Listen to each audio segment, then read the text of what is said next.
네, 루키누바 오랜만에 저희가 실제로 만났습니다. 네. 아, 그동안 언택트로 인사를 드리다가 드디어 네. 코로나 시대 종식을 알리면서 너무나 기쁜 마음으로 여러분들과 함께 하게 됐습니다. 네. 반갑습니다. 네, 반갑습니다. 저 이동환 기자고 이승기 기자입니다. 네. 네. 사실 코로나 종식된 지가 상당히 오래됐는데 저희 루키누바 항상 한 발 늦게 소식을 전해드리는 두 달은 늦어야 저희가, 왜냐면 저희는 확실하지 않은 말씀을 안 드리기 때문에. 네. 그렇습니다. 그렇습니다. 그래서 좀 플레이오프도 저희가 말씀을 안 드리고 있잖아요.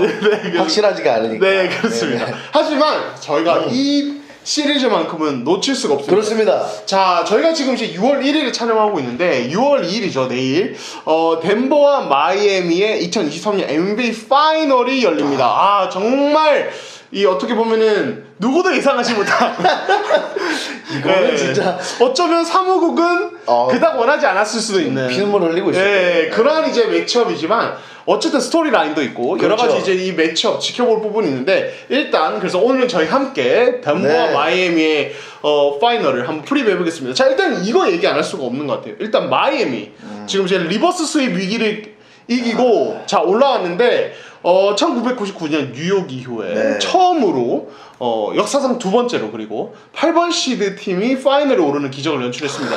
자, 여기서 제가 이승기 기자께 여쭤보고 싶은 게 99년 뉴욕의 네. 그 기적을 직접 보셨죠? 그럼요. 근데 네. 그때는 지금은 좀 상황이 좀 다르긴 했어요. 아, 좀 달랐다. 설명을 좀 해주시죠. 네. 왜냐면 네. 그때 뉴욕은 사실 강팀이었는데 정규리그 때 이제 그 부상이 좀 있어가지고 네. 성적이 좀 안 나왔었고 그리고 그때가 이제 단축 시즌이었어요. 그래서 초반에 이제 그 각 팀들이 몸이 안 올라온 시기가 좀 있어가지고 굉장히 혼돈이었습니다. 한 1월인가 2월에 시즌 시작하지 그렇죠. 않았나요? 1월에 시작을 했었고 네.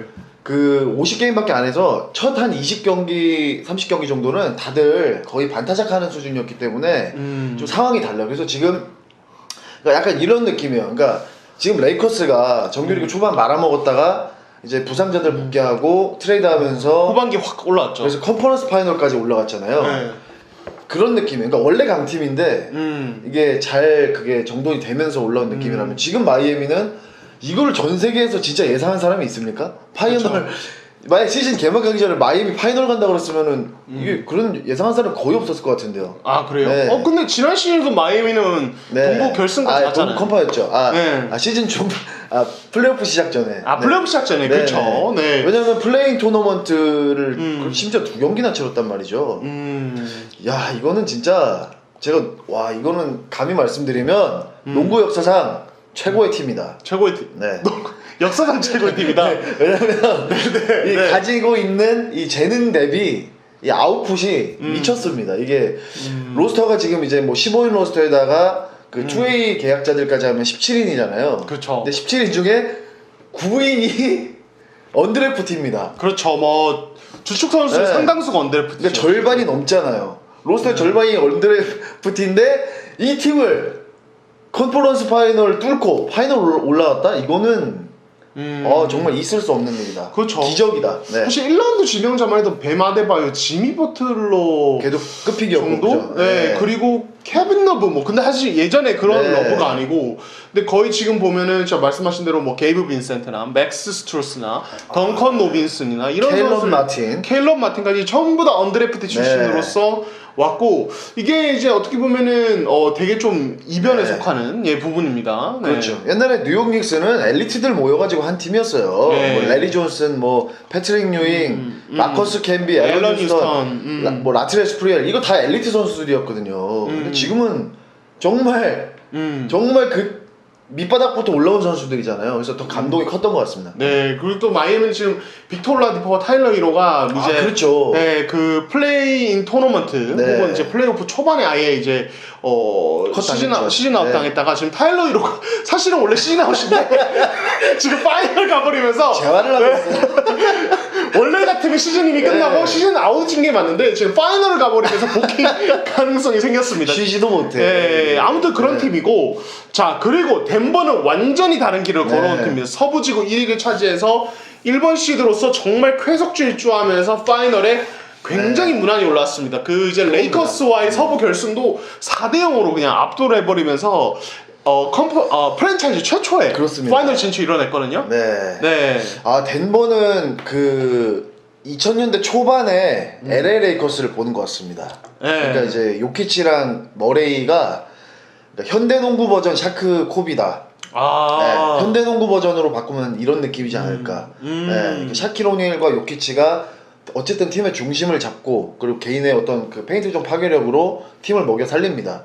그리고 코비나 자말 머레이는 공격이 다 막혔을 때 그냥 터프샷을 수비 뭐 2명 그냥 달고 그냥 터프샷 다 때려 박습니다.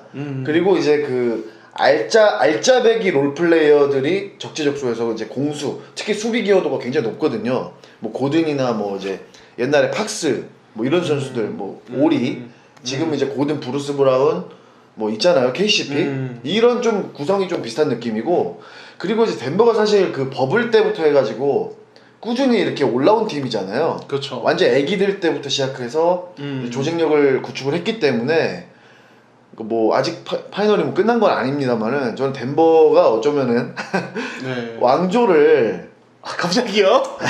그러니까 네. 뭐 한 몇 년 정도 구축을 할 수도 있지 않을까. 이제 저희가 비록 유튜브에 올라가지 못했습니다만 사운드 문제로 제가 올리지 못했는데 그 덴버와 레이커스의 서부 결승이 시작하기 전에 네. 덴버는 1, 2라운드에서 꿀 빨았다. 레이커스가 이길 것이다. 이승희 기자의 예측이었거든요. 그렇죠. 제가 지금, 레이커스의 승리를 예상했어요. 4경기 만에 지금 덴버에 대한 평가가 바뀌신 건가요? 보니까 네. 새 시대의 물결을 이제는 인정을 해야 된다. 네. 노인들은 네. 뒷방으로 다 이렇게 가고요. 네. 이제는 새로운 사람들이 나와야죠. 네, 그렇습니다. 아무튼 이제 덴버는 정말 압도적인 강함을 보여준 네. 1번 시드, 그리고 뉴욕은 정말 8번 시드의 기적을 일으킨 네. 그런 팀이었죠. 그래서 이제 1번 시드와 8번 시드의 파이널이라는 정말 기상천외한 사건이 벌어졌습니다. 자, 일단 그러면은 저희 뭐 두갈식으로 찍고 갈까요? 아니면 미갈식으로 할까요? 일단 두 갈씩 먼저 가죠. 네, 좋습니다. 자, 이 시리즈 스코어 네. 이승리 기자는 어떻게 예상하십니까? 덴버 in 5입니다. In 5. 네, 4승 1패 우승. 좋습니다. 저는 덴버인 6. 6. 네, 마이애미가 그래도 2경기 정도 잡아낼 수 있는 힘이 있지 않을까. 네. 자, 일단은 그러면은 저희 둘 다 덴버 예상을 하긴 했는데 그 근거를 조금 얘기해 볼까요? 네. 저는 이게 그러니까 마이애미 올 시즌 마이애미 특히 이제 지금 플레이오프에서 마이애미가 NBA 역사상 지역 방어를 가동하는 이 포제션 이 시간이 역대 1위입니다. 여러분들 정말 깜짝 놀라운 일인데 한마디로 지역 방어를 가장 많이 활용하는 팀이다. 네, 80년 동안 이 정도로 지역 방어를 많이 활용한 팀이 없었으면 데이터를 확인했어요. 근데 보스턴이 결국은 이 지역 방어에 무너졌다고 봐도 되거든요. 그렇죠. 그러니까 이제 그 실제로 포제션당 그 득점 효율을 봤을 때 그 7경기 전체 그 보스턴의 그 지역 방어 상대 평균 득점이 포제션당 0.58점이었습니다. 네. 이거 굉장히 낮은 효율이에요. 보통 한 1점이 나와야 되는데 0.58점. 이게 결국 못 깬 거는 저는 왜 못 깼냐라고 얘기했을 때 그러니까 지역 방어를 깨는 방법에 이제 뭐 몇 가지가 있지만 뭐 3점 슛도 있지만 일단 하이포스트에서 뭔가를 해줘야 돼요. 하이포스트에서 이제 공을 잡고 수비수를 끌어당겨야 이제 수비가 좀 흔들리는데 보스턴은 5아웃을 쓰니까 이 5아웃을 계속 쓰고 그러니까 이제 하이포스트에서 그 어그로가 안 끌립니다. 그러니까 이제 지역방어 깨는데 좀 3점 슛만 의존하다 보니까 좀 못 깨는 게 있었고 그리고 호포드가 옛날 같으면 아마 하이포스트를 했을 거예요. 근데 너무 노세아가 심하게 오니까 들어갔을 때 아데바요한테 잡아 먹히더라고요. 그러니까 못하니까 또 결국에 또 5아웃 쓰고 그래서 이 지역방어를 공략을 못했는데 덴버는 다르다는 거죠. 덴버는 이 니콜라 요키치라는 곰이 한 마리 있어요. 곰. 네. 이 선수는 그냥 하이포스트에서 그냥 힘으로 백다운으로 그냥 밀고 들어가면은 수비수 한 3명 끌어당깁니다. 옛날에 거의 샤킬 오닐 같은 그런 그래비티를 가지고 있어요. 그런 마이애미 이 수비를 이 지역방어 수비를 많이 활용하기가 쉽지가 않아요. 이게 요키치가 또 패스를 못하는 빅맨이 아니라 역대 빅맨 중에 탑입니다. 그럼 이제 본인이 이제 포스트업 치다가 이렇게 툭툭 빼주면 지역방어가 금방 깨질 수 있고 그리고 덴버가 포스트 시즌 3점 슛 성공률 1등이거든요. 네, 많이 넣기도 하고 성공률도 1등. 그러니까 지역방어를 깰 때 이제 이 슈터들 깔아놓고 요키치가 안쪽에서 해줄 수 있기 때문에 이런 부분이 보스턴이랑은 이 공격 전개가 많이 다를 것이다. 그래서 이런 것도 있죠. 아데바요가 사이즈가 일단 미스매치예요. 존재 자체가 요키치는 너무 크고 아데바요는 사실 언더사이즈 빅맨이거든요. 높이가 좋은 빅맨이 아니죠. 그렇죠. 네. 그래서 거기서부터 이미 이 미스매치가 발생하는데 보스턴 때는 그게 없었죠. 호포드나 로버트 윌리엄스 3세도 작아요. 그래서 아데바요가 사이즈에서 뭐 밀리는 게 없었지만 이거는 일단 지고 들어갑니다. 그 덴버가 이제 그 레이커스랑 1차전 때 그 앤서니 데이비스랑 르브론이 골 밑에 스몰볼 돌리니까 그 요키치가 리바 거의 한 20개 했었죠. 공격 리바 10개. 그렇죠. 거기서 일단 완전히 기선 제압하면서 쉽게 갔죠. 그렇죠. 네. 그런 현상이 일어날 수 있다는 거예요. 마이애미 지역 방어는 어차피 리바운드 약점이 있어요. 지역 방어라는 게. 그래서 이 마이애미의 전가의 보도, 이 지역 방어를 덴버가 좀 쉽게 파괴할 수 있다고 보고, 예, 그리고 덴버의 수비가 생각보다 강합니다, 여러분들. 이게 예전에 이제 뭐 요키치 머레이 마포주가 뻥뻥 뚫리던 그때 덴버의 수비가 아닙니다. 이제 에런 고든이라는 진짜 얘 디포이 줘야 됩니다, 정말. 예, 홍길동 같은 선수가 있고 KCP 브루스 브라운 이런 선수들도 이걸 로테이션 잘해주고 1차적으로 이 탑에서 이 픽앤롤 할 때 이제 수비 안 걸리기 때문에 스크린에 안 걸리기 때문에 요키치를 공략을 못 하고 있어요, 지금 사람들이. 그래서 마이애미의 공격도 많이 꼬일 것이다. 근데 지미 버틀러가 농구의 신이기 때문에 네. 50점 때려 박으면 한 경기는 잡는다. 네. 뭐 그렇게 보고 그렇죠. 있습니다. 네, 좋습니다.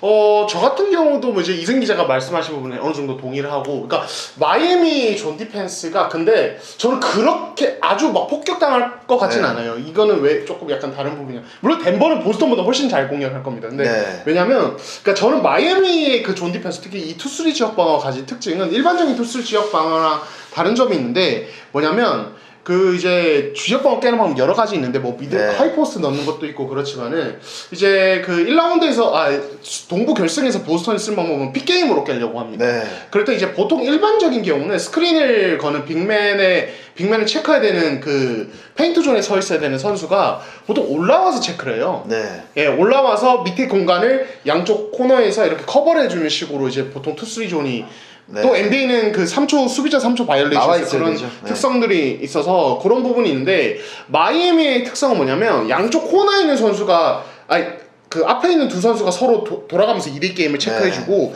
양쪽 코너의 선수가 한 발씩 올라가면서 네. 커버범위를 넓힙니다. 이게 그래서 실제로 보면은 그 2대 픽게임에 대해서 지역 방어를 설 때 마이애미의 수비 대응은 네. 3-2처럼 보여요. 아, 네. 맞아요. 네. 던컨 로빈슨이나 이런 선수들이 거의 위에 있어요. 그렇죠. 네. 그래서 지미 버틀러나 던컨 로빈슨이 코너부터 윙 사이의 중간 지점에서 되게 공간을 넓게 커버를 하고, 그리고 이제 때로는 대형에 따라서 1-3-1이나 1-1-3 같은 대형까지 만들어집니다. 그러니까 이게 뭐냐면 마이애미 지역 방어가 일반적인 2-3 지역 방어는 다르기 때문에 상대가 이 마이애미 투쓰리 지역 방어의 로테이션에 적응이 되게 쉽지가 않아요. 왜냐면 경험하지 못한 로테이션이기 그렇죠. 때문에. 네. 그래서 덴버가 아마 이제 비디오 미팅 통해서 이거는 뭐 엄청나게 전력 분석팀 다 분석했을 거고, 선수도 네. 필름 세션 통해서 엄청나게 많이 볼 텐데, 이게 막상 실제로 맞닥뜨렸을 때 어느 정도일 것인가는 또 제가 봤을 때 약간 다른 문제일 수 있다.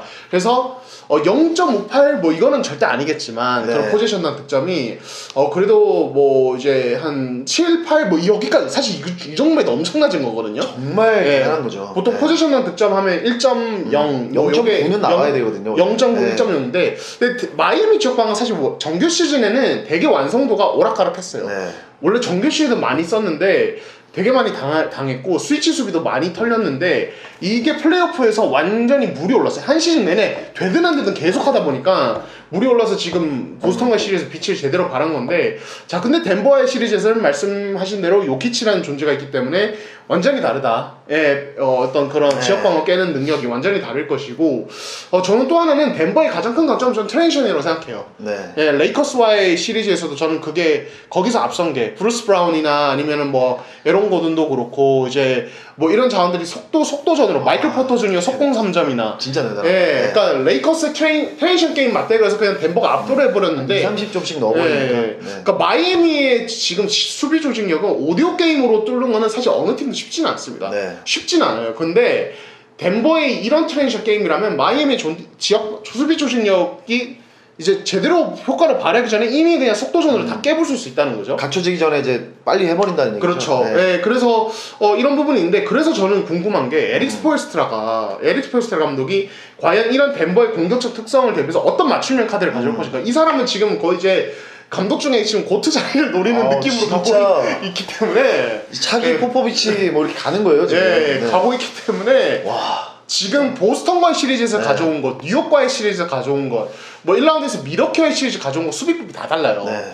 그러니까 이 마이애미 특유의 그 정말 약간 하나의 뭐랄까요, 그 유기체처럼 움직이는 그 어마어마한 조직력과 함께 이 사람의 전략 전술이 극대화되고 있는데 네. 지금 저는 덴버의 시리즈는 전략 전술 완전 다른 카드를 가져올 거라 보거든요. 이건 궁금하다. 다만 객관적 전력을 봤을 때 확실히 덴버가 좋다. 그렇다고 덴버가 수비가 약한 팀이냐? 이승 기자 말대로 전혀 아니고, 특히 자말 머레이도 뭐 수비 약하다는 이미지가 있지만 실제로 이 선수의 움직임 봤을 때 이 선수는 커리랑 비슷해요. 개인 수비력이 아주 좋은 편은 아니지만 팀 수비에 대한 움직임은 이해도가 좋죠. 굉장히 좋고 굉장히 부지런합니다. 여기 브루스 브라운, 그리고 저는 레이커스와의 시리즈의 숨은 공신 중에 하나 생각하는 KCP 의 수비에서 어마어마한 커버력을 보여준, 그러니까 이런 윙자원이 있어서 덴버가 그냥 수비전을 가도 결국에는 접전 끝에 이길 것 같고, 예, 화력전으로 가면 당연히 유리하고, 네. 그리고 지미 버틀러에게 제 생각에 에런 고든을 붙일 가능성이 있거든요. 네. 브루스 브라운, 왜냐면 4번으로 뛰면 이제 그렇게 가겠죠. 에런 고든은 그 페인트전 어택하는 윙은 다 잡아먹어요. 디포이급이라니까 진짜로. 진짜 네. 그런 윙한테는 네. 너 왔어? 내가 갈게. 약간 이런 자신감을 보여줘. 아니 르브론이 꽁꽁 묶이더라고요. 그렇죠. 르브론도 묶였죠. 예전에 보면 레너드도 묶이죠. 샤와임이 묶이죠. 네. 그러니까 그 정도기 때문에 버틀러가 제가 봤을 때는 모르겠어요. 정말 네. 이 사람이 어떻게 할지 모르겠는데. 버틀러는 신인데. 그러니까 버틀러가 어떻게 할지 너무 궁금하긴 신이라서. 한데 쉽지는 않을 것이다. 네. 그러니까 제가 봤을 때 꽁꽁 틀어막지 못해도 효율만 낮춰도 버틀러 효율만 낮춰도 뭐 이제 덴버 입장 대성공이기 때문에 저는 그래서 좀 마이애미가 2경기 이상 잡아내기 힘들다. 네. 예. 그리고 개인적으로 그냥 굳이 2승한 거는 좀 그래도 지미 버틀러를 응원하는 마음에서 한승 예, 그 리스펙하는 마음에서 그래서 4승 2패했습니다. 아니 이게 좀 아쉬운 거는 그 동등한 휴식일을 가지고 붙었다면 좀 더 재밌었을 것 같은데 일단 마이애미는 일정이 너무 타이트해요. 지금 7차전 치르고 또 왔고 지금 플레인 토너먼트 2게임 치르고 플레이오프 18경기 치렀어요. 총 20게임을 했습니다. 그쵸. 그리고 지금 하루 딱 이제 뭐 비행 시간 하면은 제대로 못 쉬고 바로 파이널 들어갑니다. 근데 덴버는 15경기밖에 안 했고, 그러니까 5경기나 적은데 지금 8일을 쉬었어요. 거기다가 지금 1600m 이 고산지대 덴버에서 첫 2경기를 해요.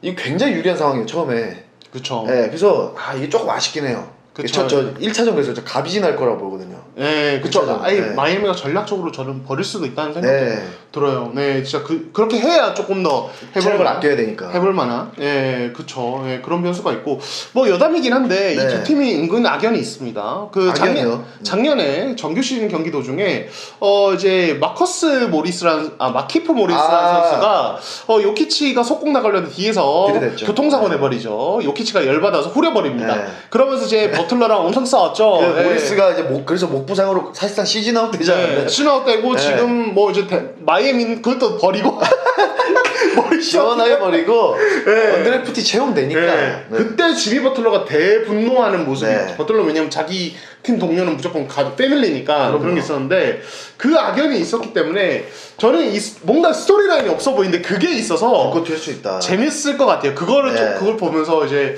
좀 재밌게 보면 되지 않을까라는 생각이 듭니다.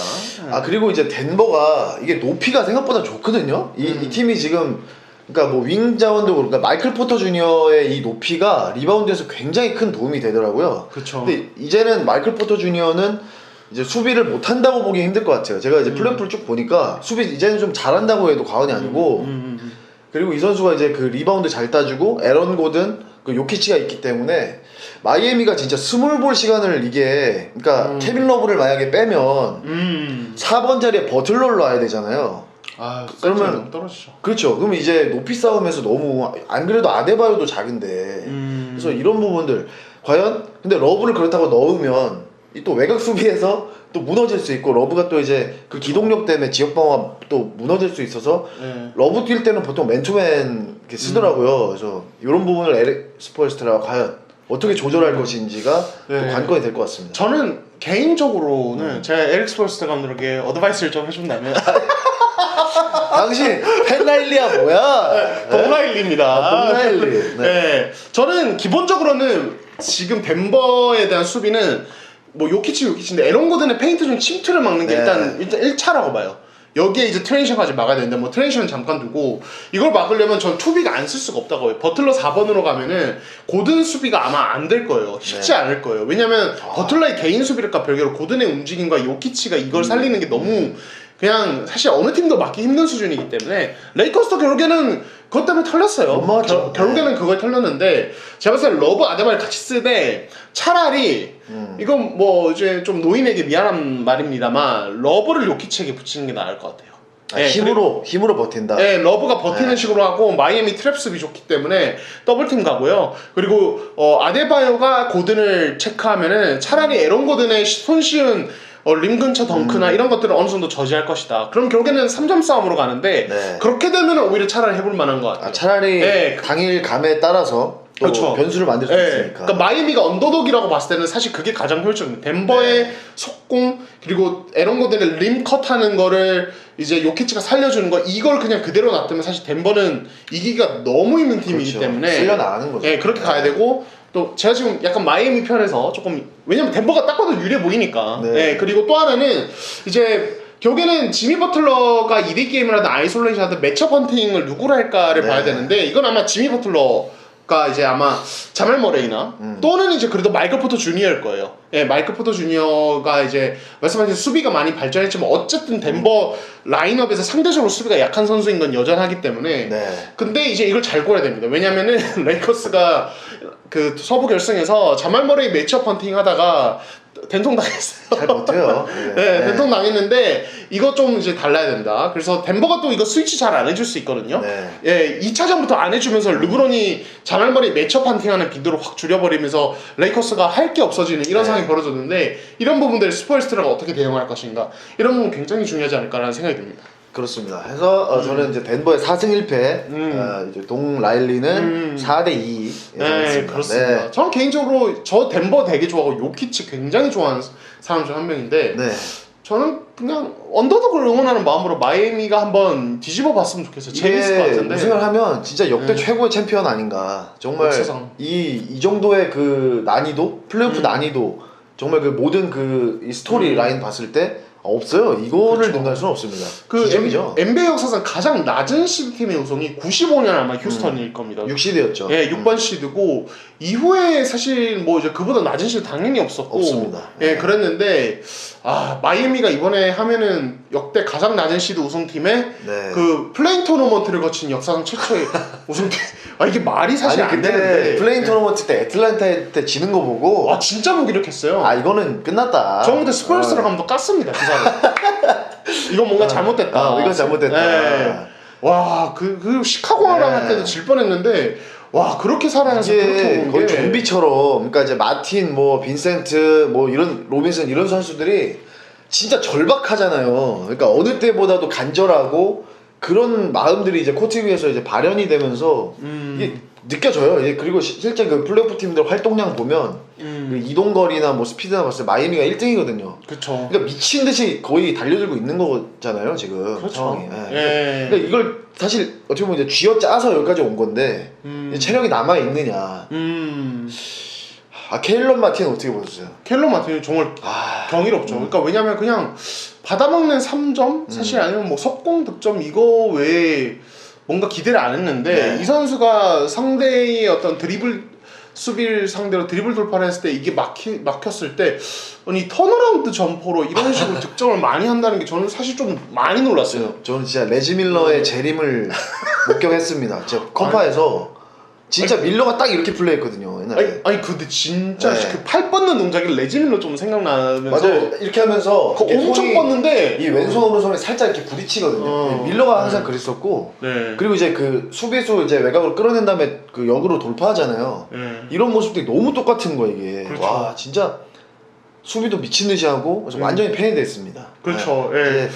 이제 이제 코디 마틴이라고 또 쌀러기가 있는데 이게 좀 싸게 데리고 와야 되겠어요. 네. 인디애나에 얘라도 이제 인디애나로 갔죠. 네. 이제 케일럽 마틴은 이제 못 건드리니까 코디 마틴이라도 좀 잘 똑같이 생겼죠. 빨리 좀 싼 네. 맛에 데리고 와가지고 써야 될 것 같아요 이거. 원래 둘 다 이제 그 샬럿에 있었는데 네. 이제 켈런 마틴이 마이애미 갔다 기회 얻어서 작년에 꽤 잘했고 뭐 계약도 잘했어요. 다시 해서 뭐 그냥 그랬는데 네. 와 이번 플레이오프 이게- 사실 동부 결승에서 보여준 모습은 진짜 놀랐습니다. 이 선수가 진짜 거의 2옵션급으로 활약을 해주면서 그렇죠. 뭐 그 컨퍼런스 파이널 MVP 투표에서도 버틀러가 5표, 마틴이 4표, 1표 차이였죠. 그 정도로 정말 공수 임팩트가 강했어요. 네. 버틀러 마틴이 테이텀 브라운보다 앞섰습니다. 와 너무 잘해, 너무 잘해. 네, 그렇습니다. 아무튼 그래서 저희는 둘 다 덴버의 우승을 점치지만 마이애미 이기를 좀 더 많이 했고 마이애미가 언더독이기 때문에 예, 업셋 한번 예. 일으켜 주세요 시원하게. 그렇습니다. 저희가 이제 이 영상 올라가긴 할 건데 이게 흑역사가 될지 한번 도사가 될지. 근데 사실 이번 파이널은 덴버 우승 예상해서 맞춰도 아무 임팩트가 없어요. 이거는 너무 예. 전력 차가 너무 커요. 솔직히. 그렇죠. 네. 그래서 한번 기대해 보겠습니다. 자, 그러면은 저희는 또 다음 영상 통해서 찾아뵙도록 하겠습니다. 감사합니다.